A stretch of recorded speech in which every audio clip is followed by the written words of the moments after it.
Imagine this. You're 7 months pregnant, alone in a Paris hospital, and your millionaire husband walks out on you during labor on purpose. He's not just leaving, he's setting a trap. But what he doesn't know is that you're about to rise from the ashes, take over an empire, and make him regret the day he underestimated you.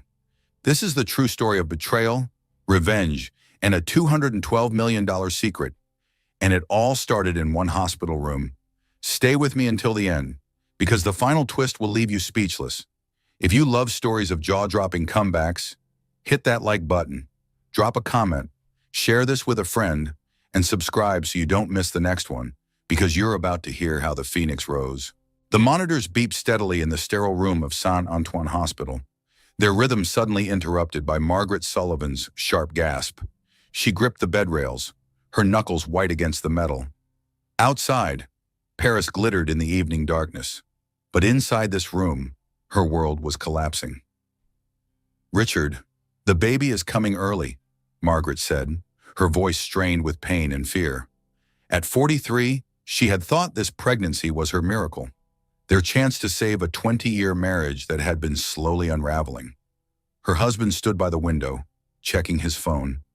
Richard Sullivan, 52, with his perfectly styled silver hair and $1,000 suit, didn't even look up. "I have a board meeting in New York tomorrow morning," he said, his tone as cold as the December air outside. Margaret couldn't believe what she was hearing. "You're leaving me here in Paris." The contraction peaked, and she had to breathe through it before continuing. "Richard, I'm only 7 months along. This is dangerous." "You'll be fine," Richard said, already gathering his briefcase. "The doctors here are competent enough." A nurse entered, her soft French accent filling the room. "Madam Sullivan, we must prepare for delivery. The baby, she is coming whether we are ready or not." Richard was already at the door. "I'll have Mark Stevens contact you about the paperwork." "What paperwork?" Margaret called after him. But another contraction stole her breath. "Just some financial matters," Richard said without turning around. "Nothing you need to worry about right now." The nurse, whose name tag read Sophie, moved to Margaret's side, checking monitors with practiced efficiency. "Your husband, he is leaving?" she asked gently. Margaret nodded, unable to speak as tears mixed with sweat on her face. She thought about the prenup she had signed 20 years ago, young and in love, never imagining she would need to remember its contents. She thought about how Richard had insisted she come to Paris alone for her art exhibition, claiming he had too much work to accompany her. The exhibition that now seemed like a carefully orchestrated trap. "Madam, you must focus," Sophie said kindly. "Your daughter needs you to be strong." Daughter. Margaret held on to that word as Richard's footsteps echoed down the hospital corridor, each step taking him further away from his family.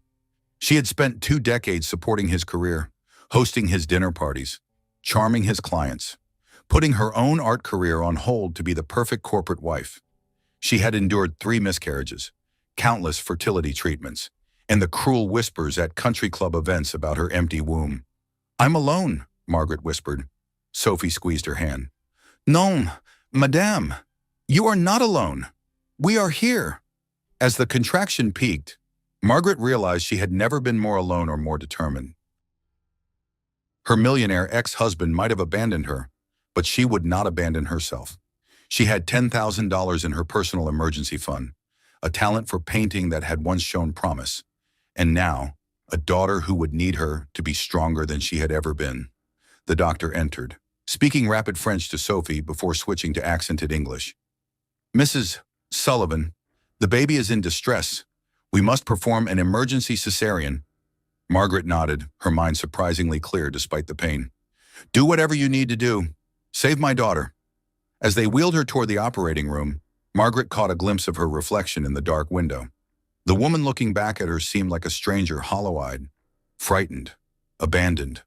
But somewhere beneath the fear, she saw something else, a spark of anger, a seed of determination. Richard had left her with nothing but medical bills in a foreign country. He had walked out during her most vulnerable moment, probably heading straight to whatever younger woman had caught his attention this time. After 20 years of marriage, he couldn't even pretend to care long enough to see his daughter born. The anesthesia mask covered her face, and as the world began to fade, Margaret made herself a promise. She would survive this. She would protect her daughter. And somehow, some way, she would make Richard Sullivan regret the day he walked out of this hospital room. The last thing she heard before darkness claimed her was Sophie's gentle voice. Courage, madame. Tomorrow is a new day. If only Margaret had known how prophetic those words would prove to be. 6 hours later, as dawn broke over Paris, painting the hospital room in soft pink light, Margaret woke to find Sophie adjusting her IV. The young nurse smiled when she saw Margaret's eyes flutter open. Madame Sullivan, your daughter is stable in the incubator, Sophie said softly. She is small but fierce, like her mother. Margaret's voice cracked with emotion. Can I see her? Of course, but first, Sophie hesitated, wringing her hands. There is also a gentleman asking for you. He says he is your husband's attorney. Margaret's stomach dropped. Through the fog of pain medication, she tried to make sense of this. Attorney is Richard back. Is he handling the medical insurance? Sophie helped Margaret into a wheelchair. Her movements gentle, but her expression troubled. I do not think so, madam. This man, he seems uncomfortable. They wheeled past the nursery first, where Margaret saw her daughter for the first time. Tiny, perfect, with a surprising amount of dark hair. The baby lay in the incubator, fighting for every breath. Margaret pressed her hand against the glass, tears streaming down her face. What will you name her? Sophie asked. Emma, Margaret whispered. After my grandmother. She was the strongest woman I ever knew. A beautiful name for a beautiful fighter, Sophie said. Now, shall we meet this attorney? Mark Stevens stood in the hallway like a man facing execution. His expensive suit couldn't hide his discomfort as he clutched his briefcase with white knuckles. He was younger than Margaret expected, probably early 30s, with nervous eyes behind designer glasses. Mrs. Sullivan, he began in measured tones, not quite meeting her eyes. I've been instructed to inform you that Mr. Sullivan has initiated divorce proceedings. The words hit Margaret like physical blows. She gripped the wheelchair arms, her IV line pulling tight. He couldn't even wait until I delivered, Stevens shifted uncomfortably. The papers were filed yesterday evening, New York time, approximately 3 hours after he left the hospital. 3 hours, Margaret repeated numbly. It took him 3 hours to decide 20 years meant nothing. There's more, Stevens continued, looking like he'd rather be anywhere else. He's claiming abandonment since you chose to stay in Paris for your art exhibition. He states that you refused to return home when requested, and that this constitutes willful desertion of the marriage. Margaret's shock transformed into something sharper. She thought about the exhibition Richard's idea, Richard's insistence she go alone. He had even chosen the gallery, made all the arrangements, insisted it would be good for her to have some independence. He planned this, she said, her voice growing stronger. The exhibition, sending me here alone, all of it. Stevens didn't deny it. Instead, he placed a folder on her lap. The initial settlement offer, Mr. Sullivan is proposing you receive the Connecticut house and $50,000 annually in alimony. Margaret opened the folder, her artist's eye immediately catching the discrepancies. The Connecticut house has a mortgage, and $50,000 a year. Richard makes that in 2 days. Mr. Sullivan's position is that you have your own career as an artist, Stevens said weakly. A career he made me abandon, Margaret shot back. I haven't sold a painting in 5 years because he needed me at every corporate event, every dinner party, every... She stopped, breathing hard. The incision from her C-section throbbed with each word. Sophie stepped forward protectively. Perhaps Monsieur Stevens could return later when Madame is stronger. But Margaret raised her hand. No, I want to hear it all. What about Emma? What about our daughter? Stevens looked even more uncomfortable. Mr. Sullivan is prepared to pay child support as required by law. The minimum amount based on the calculation. The minimum, Margaret interrupted. Of course, and custody. He's not seeking any custodial rights. He's prepared to sign away parental claims in exchange for reduced financial obligations. The room spun. Margaret closed her eyes, hearing Richard's voice from years ago. Children would just interfere with my career trajectory. She had been so young, so eager to please, agreeing that they would wait. Now, after years of fertility treatments he had grudgingly funded, after the miracle of Emma's conception, he was walking away from his own child like she was a bad investment. "Mrs. Sullivan," Stevens prompted, "do you have any questions?" Margaret opened her eyes, and something in her expression made Stevens take a step back. "Just one. Did Richard mention that he changed all our joint account passwords while I was in labor?" Stevens paled. That would be illegal. Marital assets are frozen until the divorce is final." "Yes," Margaret finished. "So how exactly am I supposed to pay for this hospital, for Emma's care, for a plane ticket home?" "I wasn't aware," Stevens began. "Of course you weren't," Margaret said quietly. "Richard never tells anyone the whole truth. He just moves the pieces around his board and expects everyone else to figure out the game." Sophie cleared her throat. "Monsieur Stevens, I think you should leave now." As Stevens gathered his briefcase, Margaret called after him. "Tell Richard something for me." The attorney paused at the door. "Tell him thank you," Margaret said. Stevens looked confused. "Thank you for finally showing me exactly who he is," Margaret replied, "and for teaching me that narcissistic abuse doesn't always come with raised voices and violence. Sometimes it comes with calculated cruelty and designer suits." After Stevens left, Sophie wheeled Margaret back to her room in silence. The young nurse helped her back into bed, adjusting pillows with practiced care. "Madam Sullivan," Sophie said gently, "the hospital billing department will need to speak with you." Margaret laughed bitterly. "I have $10,000 to my name. Emma's NICU care alone will cost more than that per day. One, there are payment plans, assistance programs. For a 43-year-old American woman with a $10,000 emergency fund?" Margaret shook her head. "I need to call my sister. Maybe she can—" "Madam," Sophie interrupted, "there is a woman who has been waiting to see you. She says she overheard your conversation with the attorney. She would like to help." Margaret frowned. "I don't know anyone in Paris except the gallery owner. She is not from Paris. She is—" Sophie searched for words. "She is formidable." That afternoon, as Parisian rain drummed against the windows, Margaret heard confident footsteps approaching her room. The woman who entered commanded attention without trying, silver hair perfectly coiffed, wearing a simple but expensive black dress, moving with the assurance of someone who had never met a room she couldn't own. "Margaret Sullivan." The woman's voice carried a slight Boston accent, cultured but with steel underneath. "I'm Eleanor Whitmore. I own this hospital." Margaret struggled to sit up straighter, wincing at the pull of her incision. "I don't understand." Eleanor pulled a chair close to the bed, her movements efficient. "I was in the hallway this morning, not intentionally eavesdropping, but that attorney of your husband's has a voice that carries. I heard everything he said." "I'm sorry for the disturbance." "Don't apologize," Eleanor cut her off. "I've been where you are. Different circumstances, but the same betrayal, the same financial manipulation, the same narcissistic ex-husband who thought he could destroy me and walk away laughing." Margaret studied the older woman's face. Eleanor appeared to be in her early 60s, with the kind of bone structure that suggested old money and good genes. But there was something in her eyes that spoke of battles fought and won. "You said you own this hospital?" Margaret asked. Eleanor nodded. "This one and 11 others across Europe. It's taken me 15 years to build this medical empire after my own divorce nearly destroyed me." She leaned forward. "I know Richard Sullivan by reputation. Hostile takeovers are his specialty. He's very good at what he does," Margaret admitted. Eleanor laughed, a rich sound that filled the room.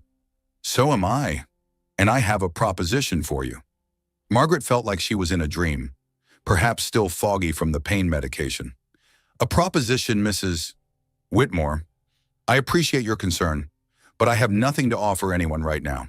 I'm a 43-year-old woman with a newborn in the NICU and $10,000 to my name." "Eleanor, please. And you're wrong about having nothing to offer." Eleanor stood and walked to the window, looking out at the rain-soaked city.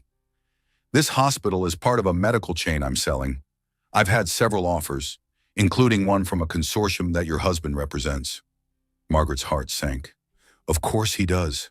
Eleanor turned back to her. But I'd rather sell it to someone who understands what it means to be vulnerable. Someone who knows what it's like to be dismissed and abandoned in their moment of greatest need. I don't understand, Margaret said. Are you offering me a job? I'm offering you an empire, Eleanor replied simply. But first I need to tell you something about your grandmother, Patricia Hartley. Margaret's breath caught. Grandmother, Patricia. She died when I was 5. I barely remember her. Eleanor smiled. She was my mentor, the first woman to serve on the board of Massachusetts General Hospital. She taught me that women supporting women wasn't just a nice idea, it was a revolution waiting to happen. I remember my father saying she was difficult, Margaret said slowly, that she had too many opinions. She had exactly the right number of opinions, Eleanor corrected, including one about your father. She knew he would waste any inheritance, spend it on bad investments and younger women. So she did something clever. Eleanor pulled a leather folder from her bag and placed it on Margaret's lap. She left you something in trust, something that could only be accessed when you truly needed it. The conditions were very specific: abandonment by spouse, life-threatening medical situation, or complete financial devastation. Margaret's hands shook as she opened the folder. The number at the bottom of the page didn't make sense. She counted the zeros twice. $200 million, she whispered. $212 million, with interest, Eleanor corrected. It's been waiting 38 years for this moment. This can't be real. Margaret looked up at Eleanor, tears streaming down her face. Why didn't anyone tell me? Your grandmother's instructions were very clear. You were to know nothing until the conditions were met. She didn't want you marrying for money or living your life waiting for an inheritance. She wanted you to become who you were meant to be first. Margaret thought about the woman she had been just yesterday, Richard's wife, hostess of his parties, the abandoned artist who painted in secret in the garage when he was traveling. That woman felt like a stranger now. Why are you helping me? Margaret asked. Eleanor sat back down, her expression softening. Because 15 years ago, when my husband left me for his 22-year-old secretary, I was you, except I didn't have a Patricia Hartley or an Eleanor Whitmore. I had to claw my way back from nothing, build my empire one acquisition at a time, prove that a 50-something woman could be more than what society said she was. She reached over and took Margaret's hand. You have a choice now. You can take your grandmother's money, sign whatever papers Richard wants, and disappear into comfortable obscurity. Or you can let me teach you what Patricia taught me, that the best revenge isn't living well. It's living strategically. Margaret looked toward the nursery where Emma was fighting for every breath. Her daughter would grow up in a world where her father had abandoned her before she was even born. But maybe, just maybe, she could grow up in a world where her mother had turned that abandonment into an empire. What would I need to do? Margaret asked. Eleanor smiled, and for the first time since Richard had walked out, Margaret felt something other than despair. She felt possibility. First, you need to get well. Then, we're going to teach your narcissistic ex-husband a lesson about underestimating women. The medical contracts his companies depend on. 7 of them are with my facilities, and in about 6 weeks, they're going to belong to you. He'll fight it, Margaret warned. Richard doesn't like to lose. Good, Eleanor said, standing to leave. Neither do we. Rest now. Tomorrow, your education begins. Patricia Hartley's granddaughter is about to learn what financial independence after 50 really looks like. As Eleanor left, Margaret lay back against her pillows, her mind racing. This morning she had been an abandoned wife with nothing. Tonight, she was an heiress with a mentor and a plan. She thought about Richard, probably already back in New York, celebrating his freedom with whatever young woman had caught his attention. He thought he had played the perfect game sending her to Paris, filing for divorce while she was vulnerable, claiming abandonment to minimize his financial obligations. But Richard had made one crucial mistake. He had assumed Margaret was the same woman he had married 20 years ago, eager to please, afraid of conflict, willing to accept whatever scraps he offered. That woman had died in this hospital room when he walked out. The woman who remained was someone entirely new, someone her grandmother Patricia would have recognized. Someone who understood that midlife transformation wasn't about finding yourself. It was about finally becoming yourself. 3 days later, Margaret's phone buzzed with a voicemail as she sat feeding Emma in the NICU. She almost didn't listen to it, focused on her tiny daughter's improved breathing, the way her little fingers wrapped around Margaret's pinky with surprising strength. But something, perhaps instinct, made her tap play. Richard's voice filled her earbuds. That familiar tone of condescension that she now recognized had always been there, hidden under charm and expensive gifts. Margaret, stop being dramatic. Sign the papers. You'll get your standard settlement, the Connecticut house, and $50,000 a year. That's generous considering. There was a giggle in the background, young and tinkling like champagne bubbles. Richard must not have realized his phone hadn't disconnected because the recording continued. Richard, are you coming back to bed? The woman's voice was young, probably mid-20s, with that breathy quality Richard had always found irresistible in everyone but his wife. Just dealing with my ex. Richard's voice, muffled but clear. She's being difficult about the divorce. The pregnant one, the girl asked. I thought you said she was barren. Margaret's hands clenched so tightly that Emma made a small sound of protest. Barren. He had told this girl she was barren while she was in labor with his child. She managed one at the last minute. Richard laughed. Probably thought it would save the marriage. As if I'd stay tethered to a 43-year-old woman who let herself go just because she finally squeezed out a baby. You're terrible, the girl giggled. I'm practical. Ashley, darling, can you grab my blue tie? I have the Whitmore meeting this morning. Margaret hit stop, her hands shaking. Sophie, who had been adjusting Emma's monitors, noticed immediately. Madame, are you all right? You look pale. Margaret pulled out her earbuds with trembling fingers. Sophie, can you get Mrs. Whitmore on the phone? Tell her I want to discuss her proposition. Tell her I'm ready to learn everything. Sophie smiled. Of course, Madame. I will call immediately. As Sophie left, Margaret looked down at Emma, whose eyes were finally open, unfocused but definitely her father's shape. Your daddy thinks we're worthless, she whispered. He's about to learn how expensive that mistake will be. Eleanor arrived within the hour, bringing with her a team that looked like they had stepped out of a boardroom rather than into a hospital. There was Robert James, a British CFO with sharp eyes and an even sharper suit. Dr. Sarah Chen, a woman who radiated competence and wore her medical degree like armor. And Victoria Barnes, an attorney who made Mark Stevens look like a first-year law student. Play the voicemail, Eleanor said simply. Margaret did, watching as each face in the room shifted from professional to disgusted. Victoria was actually taking notes, her pen flying across her legal pad. When it finished, Eleanor stood. Gentleman's agreement is off. He wants to play dirty. We'll play strategic. Robert James pulled out his laptop. The 7 medical facilities Mr. Sullivan's companies depend on their contracts are up for renewal in 6 weeks. We'll need Margaret trained and ready by then, Dr. Chen added.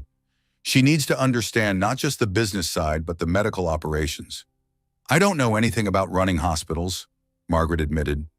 You know about being dismissed and overlooked, Eleanor said firmly. That's half of healthcare right there. The other half is just paperwork and profit margins. Robert will teach you the numbers. Sarah will teach you the operations. Victoria will teach you the law. And I'll teach you the most important lesson, how to turn pain into power. Victoria looked up from her notes. That voicemail is evidence of abandonment and cruelty. We can use it. No, Margaret said, surprising everyone, including herself. Not yet. Let him think I'm still the same weak woman he left. When we strike, I want it to be a complete surprise. Eleanor smiled proudly. Patricia's strategic mind lives on. Good, now let's discuss the Phoenix Fund. The Phoenix Fund, Margaret asked. That's what your grandmother called your trust. She said money was just paper unless it was used to rise from ashes. Eleanor pulled out a thick folder. The full $212 million is available immediately, but there's more. Your grandmother also left detailed notes about Richard's business practices, things she observed when you first started dating him. Margaret took the folder, scanning her grandmother's neat handwriting. Notes about offshore accounts, questionable deal structures, patterns of behavior that suggested financial manipulation. She investigated him, Margaret breathed. She protected you the only way she could, Eleanor corrected, by gathering information and waiting for you to be ready to use it. Over the next 3 weeks, Margaret's hospital room transformed into a classroom. While Emma grew stronger in the NICU, Margaret absorbed 20 years of business education in compressed time. She learned about EBITDA and acquisition strategies, about medical billing codes and insurance negotiations. She discovered she had a natural talent for seeing patterns in numbers, probably from years of managing household budgets on whatever allowance Richard deemed appropriate. "Your husband's companies are hemorrhaging money," Robert informed her one afternoon, showing her a spreadsheet. "They're completely dependent on our facilities for specialized testing. Without us, they lose 40% of their operational capacity." "What would happen if we raised our prices?" Margaret asked. "Within contract limits, we could increase by 30%. And if we terminated the contracts," Robert smiled, "they'd have to use competitors who charge 60% more and who are located much farther from their primary facilities. Transport costs alone would kill their margins." Margaret studied the numbers, seeing not just digits, but leverage. Each figure represented a choice Richard had made to prioritize profit over people. Now those choices would cost him. "There's something else," Victoria said, entering with a new stack of papers. "That young woman on the voicemail, Ashley Morrison. She's the daughter of Richard's biggest investor." Margaret looked up sharply. "He's sleeping with his investor's daughter. 23 years old, fresh out of college," Victoria confirmed. "If Morrison finds out—" "He won't," Margaret said. "Not yet. We're going to let Richard think he's winning right up until the moment he loses everything." She looked around the room at these brilliant women who had materialized in her darkest hour, summoned by a grandmother she barely remembered and a stranger who saw herself in Margaret's story. "My millionaire ex-husband thinks I'm worthless," she said quietly. "Let's show him what worthless women can accomplish." Eleanor raised her coffee cup in a toast. "To the Phoenix Fund, to Patricia Hartley, and to women supporting women in the most devastating way possible through strategic revenge and superior business practices." As they toasted with coffee and orange juice, Emma made a small sound from her incubator, almost like agreement. Margaret went to her daughter, pressing her hand against the glass. "Your great-grandmother would have loved you," she whispered. "She would have loved what we're about to do even more." 1 week after giving birth, Margaret sat in Eleanor's office, a beautiful space overlooking the Seine.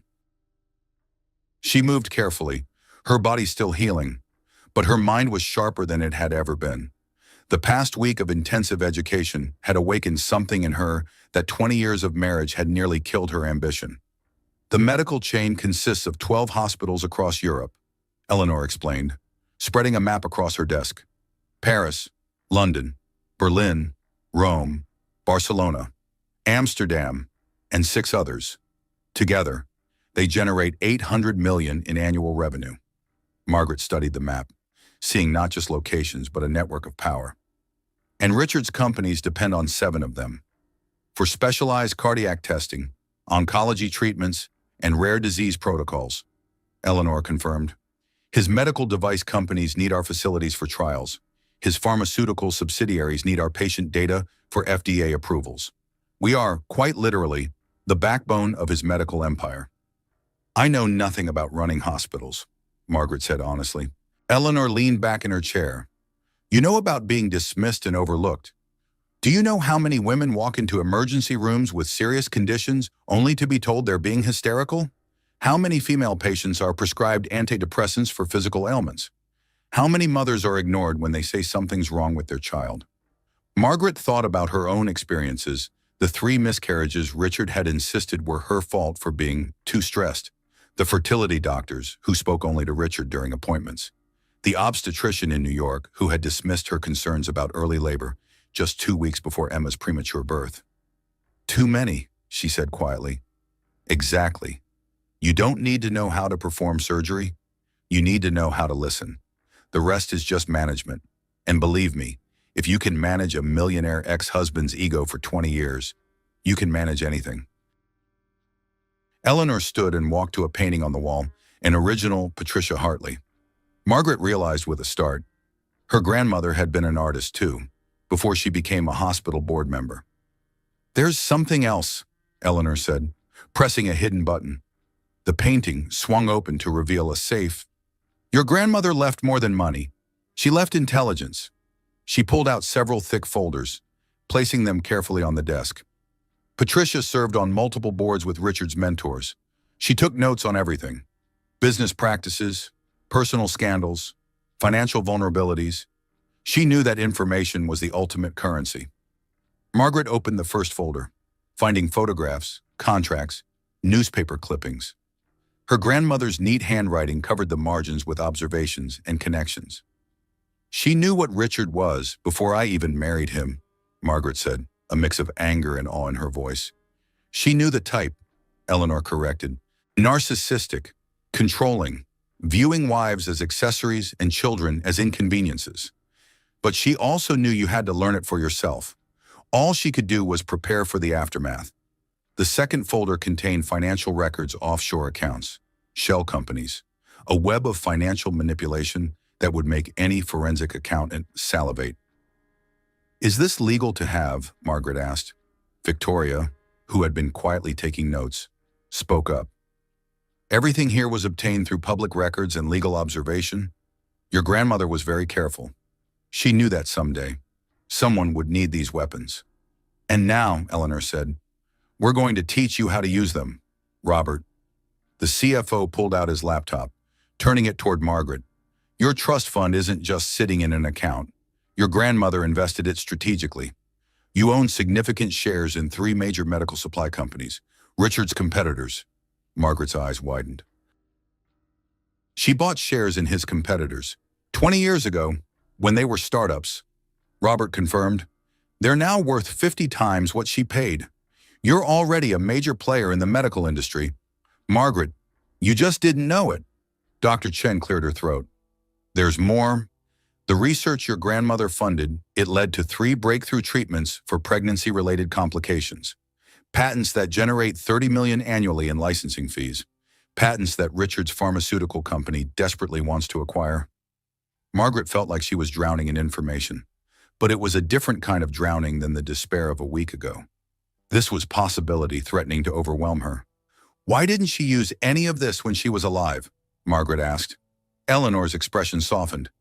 "Because she was saving it for someone who would use it right. She could have destroyed your father, could have revealed Richard's true nature before your wedding. But she believed in letting people make their own choices and learn their own lessons. She just made sure the tools for recovery would be waiting." Margaret stood carefully and walked to the window. Below, Paris bustled with life. Somewhere in New York, Richard was probably in a board meeting, confident that his discarded wife would quietly accept whatever crumbs he offered. He had no idea that his 43-year-old abandoned wife was about to become his worst nightmare. "How long do I have to learn everything?" she asked. 5 weeks until the contract renewals," Eleanor said.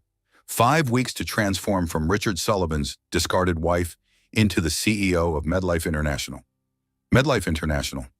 The new name for the hospital chain. Your first executive decision? Margaret turned back to the room full of brilliant women who had become her board of directors, her advisors, her army. "Then we'd better get started," as she said. "I have a lot to learn and a millionaire ex-husband to destroy. Sorry to professionally outmaneuver." Eleanor laughed. "Oh, my dear, never apologize for ambition. Your grandmother would tell you that the best revenge is massive success. But she'd also tell you that sometimes, just sometimes, regular revenge paired with massive success is even better." Over the next 5 weeks, Margaret absorbed information like a sponge. She learned the difference between HMO and PPO contracts, understood diagnosis codes and reimbursement rates. She discovered she had a gift for seeing inefficiencies in systems, probably from years of managing a household on Richard's deliberately restricted budget. She also learned about herself. Without Richard's constant criticism, she stood taller. Without his controlling presence, she made decisions quickly and confidently. Without his narcissistic abuse disguised as concern, she remembered who she had been before she became Mrs. Richard Sullivan. "You're a natural," Robert told her one evening as they reviewed acquisition paperwork. "Your instincts are excellent." "It's not instinct," Margaret corrected. "It's 20 years of watching Richard make these same moves. I was his unpaid intern for 2 decades. I just didn't realize I was taking notes." Emma grew stronger each day, finally able to breathe without assistance. Margaret would hold her daughter while reviewing contracts, whispering her plans for their future. Your daddy thinks we're worthless, she would say, but your great-grandmother knew better. She knew that women like us don't break. We rebuild, and then we buy the building. 3 weeks into her education, Margaret made her first major decision without consulting anyone. She hired 20 new female doctors for the chain's emergency departments, specifically recruiting those who had published papers on gender bias in medical treatment. Expensive, Robert noted, but he was smiling. Necessary, Margaret countered. Every woman who walks into our hospitals will be heard, believed, and treated with dignity. That's not just good medicine. It's good business. Eleanor watched from the doorway, some pride evident on her face. Patricia would be so proud. You're not just learning the business. You're revolutionizing it. As the 5th week began, Margaret stood in what would soon be her office, looking out at the London skyline. Tomorrow, she would sign the papers making her the owner of MedLife International. In 1 week, Richard's contracts would come up for renewal. He still hadn't tried to contact her except through lawyers. His latest offer had increased to $75,000 a year, which his attorney called generous given the circumstances. Margaret had laughed when Victoria showed her the letter. $75,000 a year. She now made that in interest every 3 days. Should we counter? Victoria had asked. No, Margaret had said. Let him think I'm considering it. Let him think I'm the same desperate woman he left in that hospital room. Now, standing in her soon-to-be office, Margaret pulled out her phone and listened to Richard's voicemail again. Not for pain, but for motivation. She managed one at the last minute, his recorded voice said. Probably thought it would save the marriage. Margaret deleted the voicemail. She didn't need it anymore. Tomorrow, she would become CEO of MedLife International. Next week, she would have her first board meeting. And sometime after that, Richard Sullivan would learn that abandoning his wife during childbirth had been the worst business decision of his life. The Phoenix Fund had risen from the ashes. Now it was time to soar. 6 weeks after Paris, Margaret stood in her new office in London, watching the city wake up through floor-to-ceiling windows. The transformation was complete, at least on paper. She was now CEO of MedLife International, owner of 12 hospitals, employer of 15,000 people. But more importantly, she was no longer Richard Sullivan's victim. Emma slept peacefully in a bassinet beside her desk, a sight that would have horrified Richard. He had always insisted that children had no place in professional settings. Margaret had made it policy that all MedLife facilities would have on-site childcare for employees. Mrs. Sullivan, your 9 o'clock is here, her assistant announced. Margaret had kept the Sullivan name professionally for now. It would make the revelation that much sweeter. Dr. Sarah Chen entered with 3 other department heads. Over the past weeks, Margaret had assembled a team of brilliant women and men who understood her vision. The staff is ready for your vision presentation this afternoon, Sarah said. They're curious about the new ownership. Margaret nodded. Every woman who walks through our doors will be heard, believed, and treated with dignity. Every employee will have access to childcare, mental health support, and advancement opportunities based on merit, not politics. Robert James entered without knocking a privilege Margaret had granted her CFO. His expression was serious. We have a situation, he said. Richard's companies have submitted their contract renewal proposals. They're demanding a 15% discount based on volume. Margaret actually laughed. They want a discount after what their CEO did to the new owner. They don't know you're the owner, Robert reminded her. The acquisition was done through shell companies. As far as they know, Eleanor sold to an anonymous investment group. Perfect, Margaret said. Counter with a 30% increase. Robert's eyes widened. That's aggressive. That's business, Margaret corrected. They can pay it or find other facilities. Oh, and add a clause about family leave. Any company contracting with us must provide 6 months paid parental leave. Sarah whistled low. That'll cause waves. Good, or it's time someone made waves in this industry. As her team dispersed to implement her decisions, Margaret turned back to the window. Somewhere in New York, Richard was probably reviewing the contract proposals, irritated by the increase but not yet alarmed. He had no idea who he was really negotiating with. Her phone buzzed. Victoria calling from New York. Margaret, I've been monitoring the situation. Richard's having financial troubles. His investors are getting nervous about the contract renewals. How nervous? Morrison Ashley's father is threatening to pull funding if the medical contracts aren't secured. He doesn't know about Richard and his daughter yet. Margaret felt a flutter of anticipation. Keep monitoring. Don't interfere. Let Richard hang himself with his own rope. That afternoon, Margaret addressed 500 MedLife employees via video conference. She kept her face in shadow, her voice digitally altered slightly enough to maintain anonymity, but not enough to sound artificial. Healthcare is about trust, she said. Patients trust us with their lives, their fears, their most vulnerable moments. For too long, that trust has been betrayed by a system that prioritizes profit over people. That changes now. She outlined her vision: patient-centered care, employee support, innovation in treatment. She announced the new policies: no woman's pain would be dismissed as anxiety, no mother's concerns would be ignored, no patient would be abandoned. Some of you may wonder why this matters to me, she continued. 6 weeks ago, I was a patient in one of our hospitals.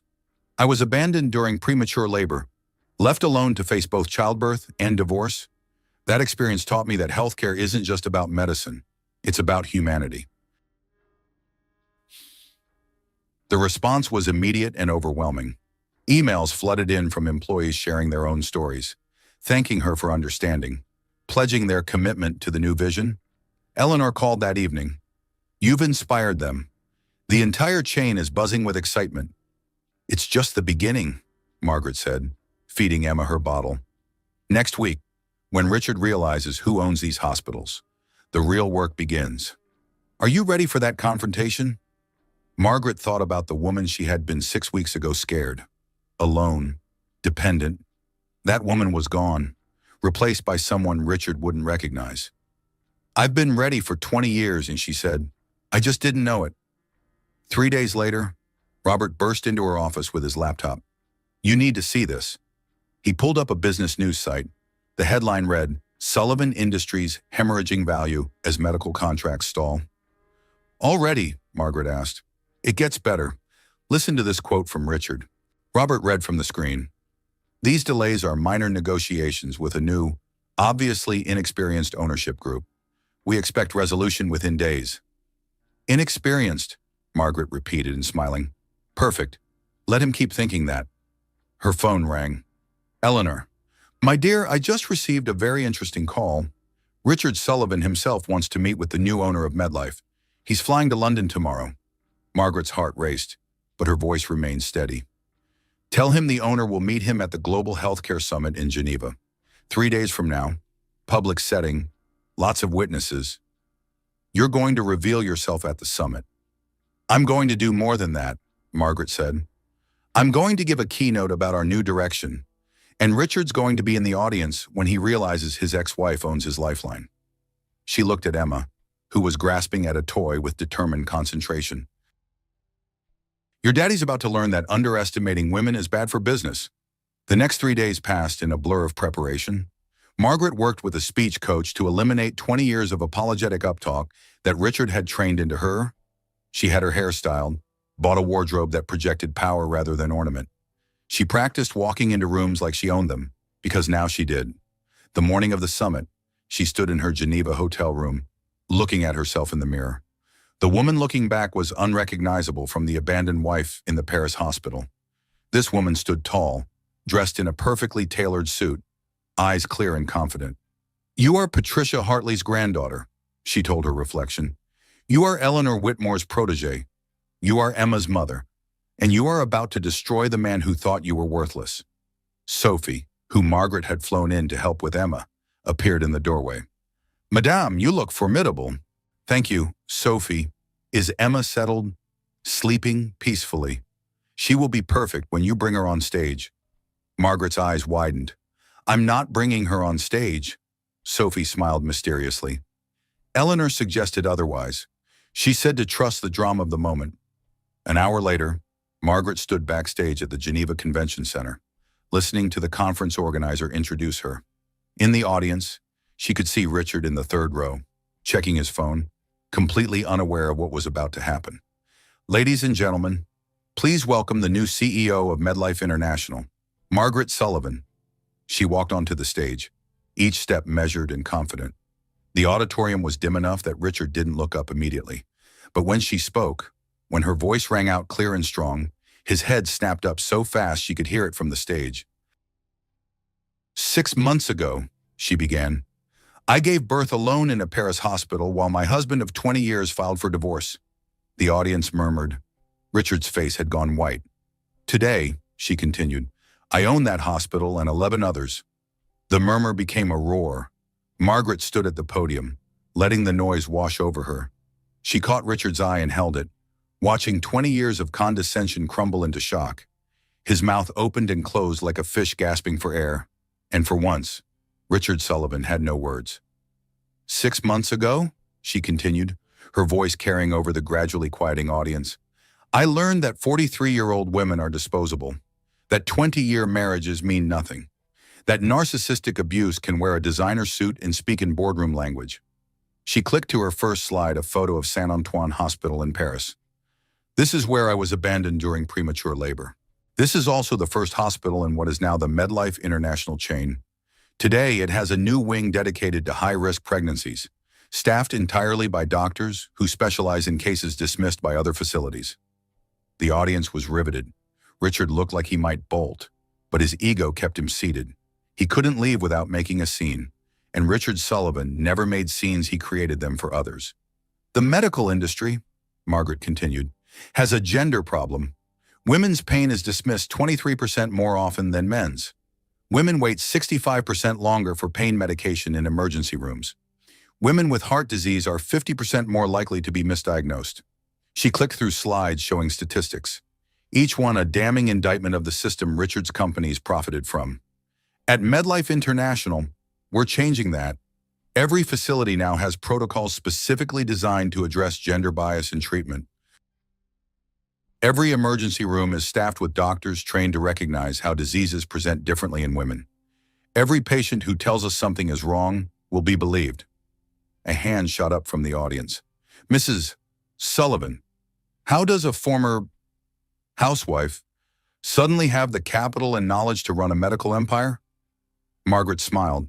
The question was planted, Victoria had made sure of it. An excellent question. It turns out that 20 years of being married to a hostile takeover specialist is quite an education. I spent 2 decades as an unpaid intern, watching my millionaire ex-husband build his empire. I learned about leveraged buyouts at dinner parties. I absorbed negotiation tactics during phone calls he thought I wasn't smart enough to understand. She paused, letting the words sink in. As for capital, I had help. My grandmother, Patricia Hartley, left me not just an inheritance, but a legacy. And Eleanor Whitmore, the brilliant woman who built this medical chain, chose to sell it to someone who understood that healthcare is about more than profit margins. This is ridiculous, Richard's voice cut through the room. He was standing now, his face red with rage. You know nothing about running hospitals. Margaret had hoped he would crack. She turned to face him directly, microphone in hand. Richard, so glad you could make it. Ladies and gentlemen, Richard Sullivan, CEO of Sullivan Industries. Also the man who abandoned his wife during premature labor to commit adultery with a 23-year-old. Gasps rippled through the audience. Phones appeared, recording everything. How dare you? Richard started. How dare I what? Margaret interrupted, her voice steel. Tell the truth, run a business, succeed without you. A young woman's voice piped up from the back. Richard, who is this? Everyone turned. Ashley Morrison stood in the doorway, designer dress, confused expression, clearly having followed Richard to Geneva. I'm the CEO of MedLife International, Margaret said calmly. And you are, I'm Richard's. Ashley faltered, looking at Richard for help. But Richard was looking at someone else, a distinguished older man who had just entered behind Ashley. Morrison, Ashley's father, his biggest investor. Daddy, Ashley said, confused. What are you doing here? Morrison's face was granite. I could ask you the same question. Ashley, Margaret watched the disaster unfold with clinical detachment. This was better than anything she could have orchestrated. Richard's narcissistic need to have his young girlfriend follow him had just cost him everything. Perhaps we should return to the presentation, Margaret suggested smoothly. Mr. Sullivan, you were concerned about my qualifications? Richard sank back into his chair, defeated. Margaret clicked to her next slide. MedLife International's new contracts include mandatory 6-month parental leave for all employees of contracting companies. Any company that doesn't meet this standard will find other medical facilities for their needs. That's blackmail, Richard sputtered. That's business, Margaret corrected. The same kind of business you've conducted for 20 years, except my version doesn't abandon pregnant women or destroy families for profit. She clicked to the final slide, a photo of Emma. This is my daughter. She was born at 28 weeks, weighing 3 pounds. Her father signed away his parental rights before she was even released from the NICU. But she survived, thrived, and taught me that the strongest things often come in the smallest packages. Sophie appeared at the side of the stage, carrying Emma. Without hesitation, Margaret walked over and took her daughter, returning to the podium with Emma in her arms. Ladies and gentlemen, the future of healthcare isn't just about medicine. It's about humanity. It's about women supporting women. It's about recognizing that financial independence after 50 isn't just possible, it's powerful. It's about understanding that a midlife transformation journey can begin in the worst moment of your life and lead to this stage. The applause was thunderous. Margaret stood there, holding Emma, watching Richard shrink in his seat as Morrison's glare burned holes in his back. One more thing, Margaret said as the applause died down. Effective immediately, MedLife is terminating all contracts with companies that don't meet our new standards. Mr. Sullivan, your companies have 72 hours to comply or find new facilities. Richard stood abruptly and stormed out, Ashley hurrying after him, Morrison following with the expression that promised retribution. The audience erupted in discussion, but Margaret was done. She walked off stage to Eleanor's waiting embrace. Patricia would be so proud, Eleanor whispered. We're not done yet, Margaret whispered back. This was just the opening salvo. Victoria appeared, phone in hand. Morrison just called. He's pulling all funding from Sullivan Industries effective immediately. He also wants to discuss investing in MedLife. Margaret smiled. Tell him we'll meet next week, after Richard's companies finish crashing. You know he'll try to destroy you now, Eleanor warned. Wounded narcissists are dangerous. Let him try, Margaret said, kissing Emma's head. I've got $200 million, 12 hospitals, and the best team in the business. He's got a crumbling empire and a reputation in ruins. Robert appeared with his tablet. Stock price for Sullivan Industries just dropped 30%. Trading has been halted. Margaret felt no joy in Richard's destruction, only a sense of justice. He had abandoned her at her most vulnerable. Now she was returning the favor, but with significantly better style. What's next? Sarah Chen asked, joining their group. Now we build, Margaret said. We create the healthcare system women deserve. We prove that companies can be profitable and compassionate. We show the world that women supporting women isn't just a hashtag, it's a revolution. She looked down at Emma, who was gazing up at her with those eyes so like her father's, but holding none of his cruelty. And we ensure that no woman is ever abandoned in a hospital room again. 1 year after Paris, Margaret sat in a New York courtroom, the same courthouse where Richard had once triumphantly concluded hostile takeovers.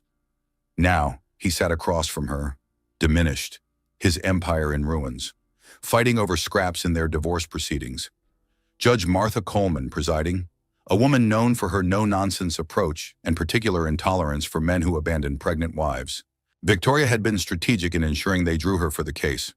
We're here for the Sullivan divorce proceedings, Judge Coleman announced, reviewing the papers. Mr. Sullivan, I see you're contesting the original settlement you proposed.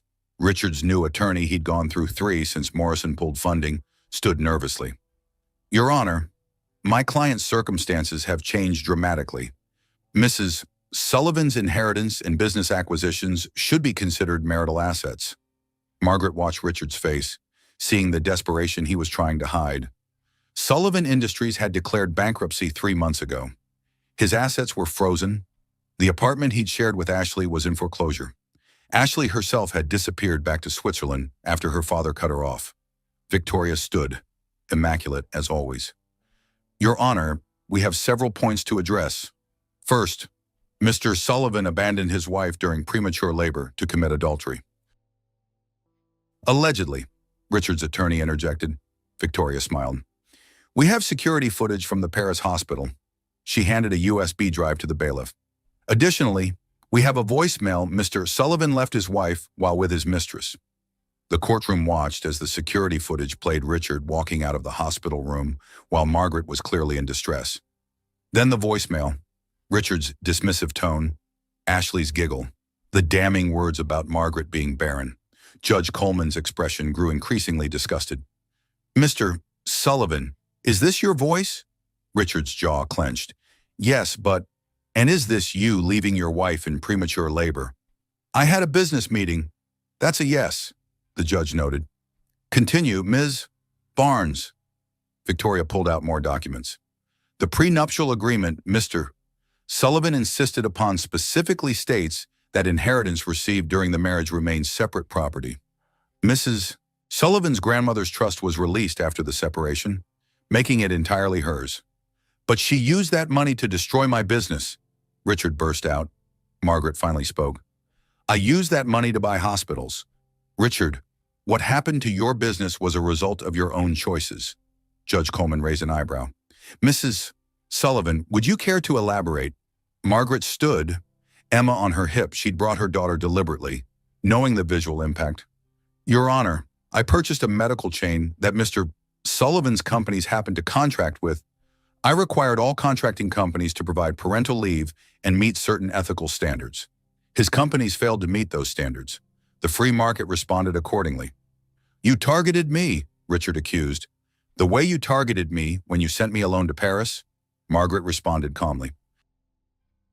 When you changed our account passwords while I was in labor, when you had divorce papers served while I was recovering from an emergency C-section, the judge held up her hand. I've heard enough. Mr. Sullivan, you abandoned your wife during a medical emergency. You attempted to financially strand her in a foreign country. You committed adultery, and now you want access to money she inherited after you left her. She shuffled papers with obvious disgust. Here's my ruling. The original settlement stands. Mrs. Sullivan gets the Connecticut house and $50,000 annually. Though given Mr. Sullivan's current financial state, that alimony is suspended until he's employed. Mrs. Sullivan's inheritance and business assets are entirely hers. Furthermore, she paused, looking directly at Richard. Mr. Sullivan, you signed away parental rights to avoid child support. That decision is final. You have no claim to Emma Sullivan, and she has no financial obligation to you. This is ridiculous. Richard stood, his facade finally cracking completely. I made her who she is. Margaret stood too, matching his energy but with calm control. No, Richard, you made me who I was. I made me who I am. You were nothing, he shouted. A failed artist playing housewife. Everything you have is because of what you learned from me. The courtroom was silent. Even his attorney looked embarrassed. Margaret smiled, a genuine smile. You're right. I did learn from you. I learned how to recognize a hostile takeover. I learned how to exploit weakness. I learned how to read contracts and find loopholes. 20 years of watching you destroy companies taught me exactly how to destroy yours. She adjusted Emma on her hip, her daughter playing with her pearl necklace, Patricia Hartley's pearls. But here's what you never learned. Richard, business isn't just about winning. It's about building something that matters. You spent 20 years destroying. I've spent 1 year creating. You abandoned your family for a stock price. I built an empire on the principle that no family should be abandoned. Judge Coleman gavelled. We're done here. Divorce granted. Mrs. Sullivan, you're free to resume your maiden name if you choose. I'll keep Sullivan, Margaret said, looking at Richard. I've earned it. As they left the courthouse, Richard caught up to them on the steps. Margaret, wait. She turned, Victoria moving protectively closer. Richard looked broken. Finally, completely. I need your help. No one else will see me. My reputation is ruined. I have nothing. Margaret studied the man she'd once loved, then feared, then fought. Now she felt something unexpected pity. You have a daughter who deserves to know her father. even a flawed one, she said quietly. I signed away legal rights. Yes, but Emma will grow up knowing her father abandoned her. Unless you want to change that story. Richard's eyes filled with tears, genuine tears. Maybe the first she'd ever seen from him. None of us deserve grace. Richard, that's what makes it grace. Margaret shifted Emma to her other hip. I'm not offering you a job or money or restoration. But if you want to know your daughter, if you're willing to do the work to become someone worthy of her, we can discuss supervised visits. Richard nodded, unable to speak. Call Victoria when you're ready. And Richard, Margaret waited until he met her eyes. Therapy, real therapy, not the performance you did during our marriage counseling. Deal with your narcissistic behaviors. Learn to actually care about someone besides yourself. Emma deserves a father, but only if he's healthy enough not to hurt her. As their car pulled away, Victoria shook her head. That was more generous than he deserved. It wasn't for him, Margaret said, kissing Emma's head. It's for her. Every child deserves the chance to know both parents, even if one of them has to earn that privilege. She looked back at the courthouse where Richard still stood, looking lost. Besides, she added, the best revenge isn't destroying someone completely. It's succeeding so thoroughly that you can afford to be gracious. My grandmother taught me that, in her own way. Her phone buzzed. Eleanor calling.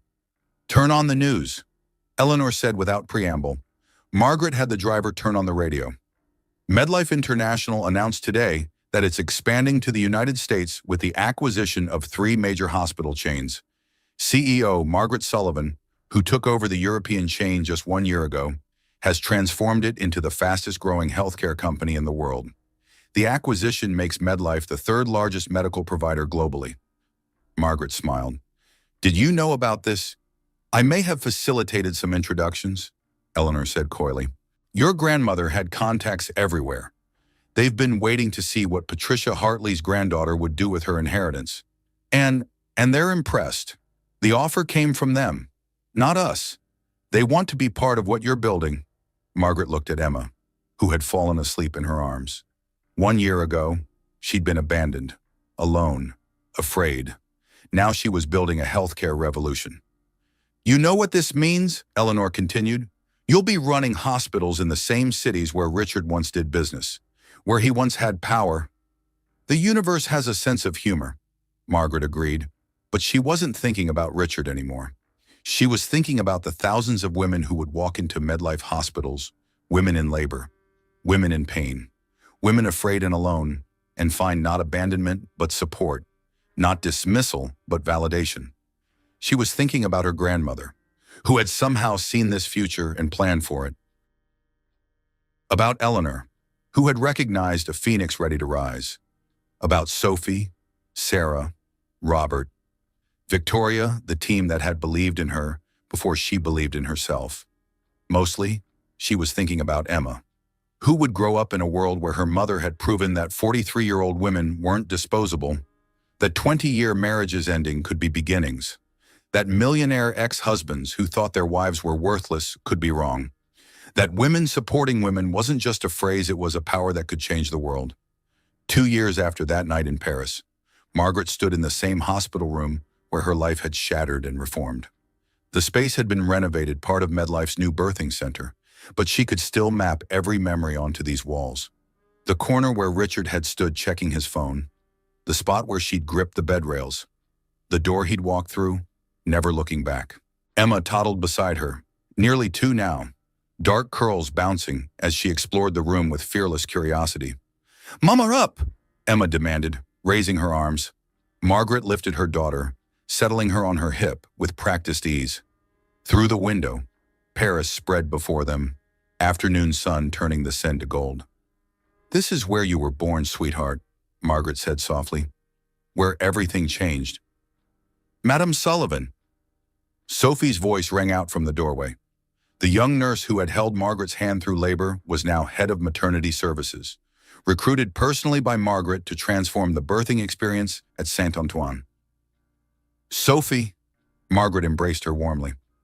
"How is our new patient?" "Scared," Sophie said quietly. "Her husband just left. Said he couldn't handle the stress of a premature birth." Margaret's jaw tightened. Some things never changed, but now she could do something about it. What's her name, or Claire Dubois? 28 weeks pregnant. Early labor. Husband filed for divorce yesterday. Margaret handed Emma to Sophie. Watch her for a moment. She walked down the hall to room 247, knocking gently before entering. The woman in the bed looked up with red-rimmed eyes. So young, so frightened, so familiar. Mrs. Dubois, I'm Margaret Sullivan. I own this hospital. Claire's eyes widened. The CEO, why are you? Because 2 years ago, I was you. Margaret pulled a chair close to the bed. 28 weeks pregnant, early labor, husband walking out. Only I didn't have what you're going to have. What's that? Claire whispered. Support, resources, options. Margaret took the young woman's hand. Your medical care is covered completely. We have a fund for situations exactly like this. You'll have a private room, the best doctors, and when you're ready, our legal team will ensure you get everything you're entitled to in the divorce. Claire started crying. Why would you do this? Because women supporting women isn't just a corporate slogan here. It's what we do. Margaret squeezed her hand. You're not alone. You'll never be alone here. She stayed with Claire until the young woman was calm, then returned to find Eleanor in her office. Emma playing with blocks on the floor while Sophie and Eleanor discussed staffing reports. How many is that now? Eleanor asked. 15 women this month across all facilities, Margaret replied. 15 women abandoned during pregnancy or childbirth, and all 15 receiving full support from the Patricia Hartley Foundation. Margaret nodded. The foundation, funded by her inheritance returns, provided everything from medical care to legal services to housing assistance for women abandoned during their most vulnerable moments.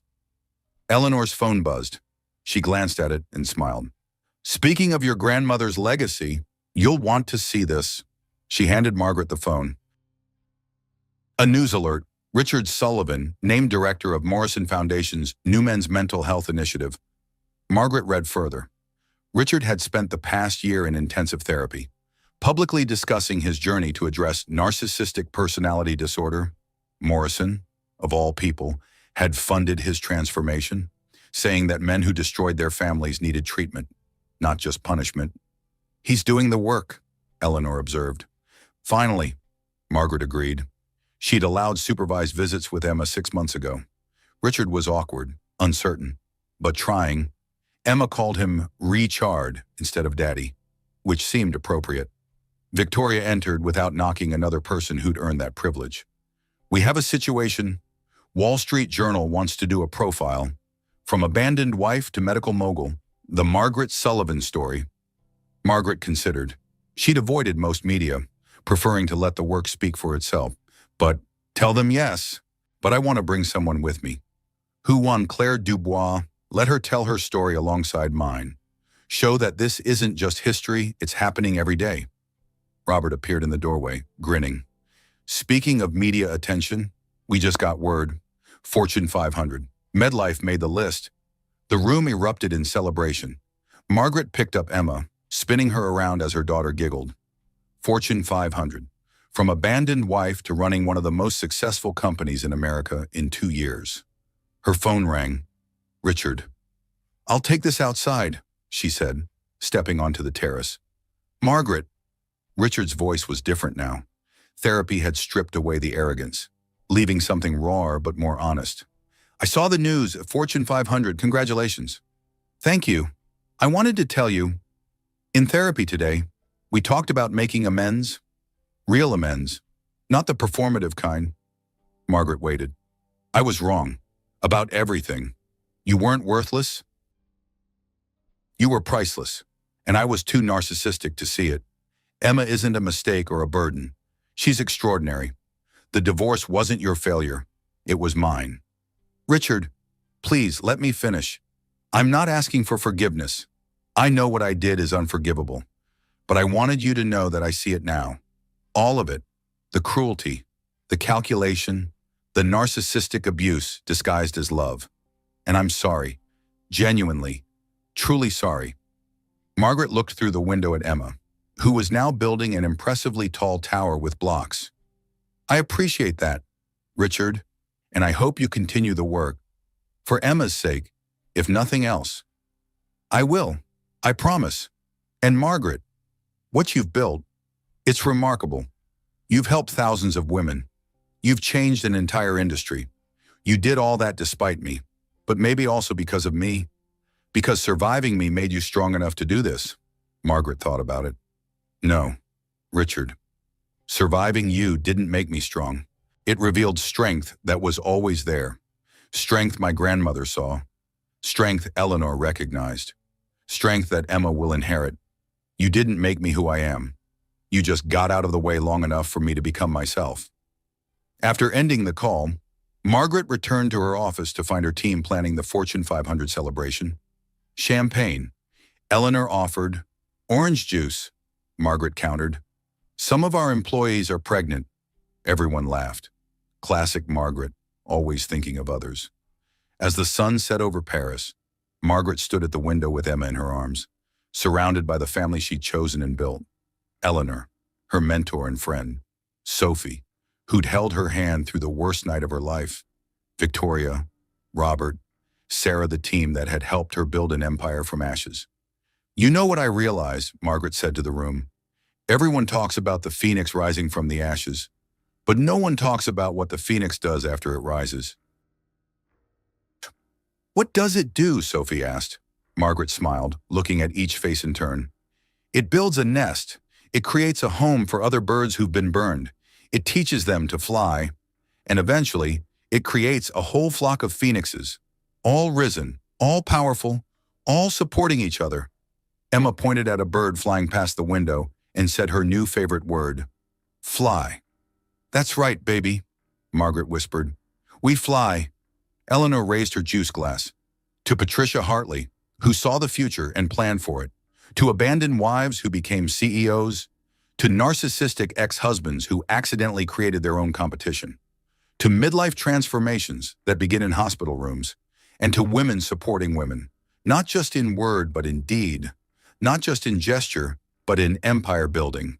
Revolutionary, world-changing action. They toasted as the Eiffel Tower began its evening sparkle, and Margaret thought about the journey. 2 years ago, she'd been left with nothing but pain and $10,000. Now she ran a healthcare empire worth billions. 2 years ago, she'd been told she was worthless. Now she employed thousands and had transformed healthcare for millions. But the real transformation wasn't in the money or the power. It was in the knowledge that she'd always been valuable, had always been capable, had always been enough. Richard leaving hadn't broken her. It had freed her. 5 years had passed since that night in Paris. Margaret stood before 3,000 healthcare executives at the Global Medical Innovation Summit in New York, the same city where Richard had once ruled his empire. But this wasn't about Richard anymore. It hadn't been for a long time. Ladies and gentlemen, she began, her voice carrying the authority of someone who'd earned every word. 5 years ago, MedLife International was 12 hospitals in Europe. Today, we're the largest healthcare network in the world, operating in 32 countries. But our measure of success isn't in numbers. It's in lives changed. The screen behind her showed statistics. Maternal mortality down 40% in MedLife facilities. Gender bias in diagnosis reduced by 60%.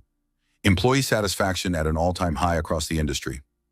We did this by following one simple principle: believing women, believing patients, believing that healthcare is a human right, not a luxury. In the front row sat her board of directors. Eleanor, now chairman emeritus, silver hair gleaming under the lights. Victoria, chief legal officer, who'd turned down Supreme Court clerkships to stay with MedLife. Robert, whose financial wizardry had made them the most profitable healthcare company while maintaining the lowest patient costs. Sarah Chen, chief medical officer, who'd revolutionized their treatment protocols. And in the third row, surprisingly, sat Richard. Not the Richard of 5 years ago. That man was gone. This Richard was grayed, humbled, taking notes as she spoke. He ran a foundation now, teaching reformed narcissistic executives how to recognize and address their toxic behaviors. He saw Emma every other weekend, had learned to braid her hair, attended her ballet recitals, and never once complained about the glitter that inevitably covered his designer suits afterward.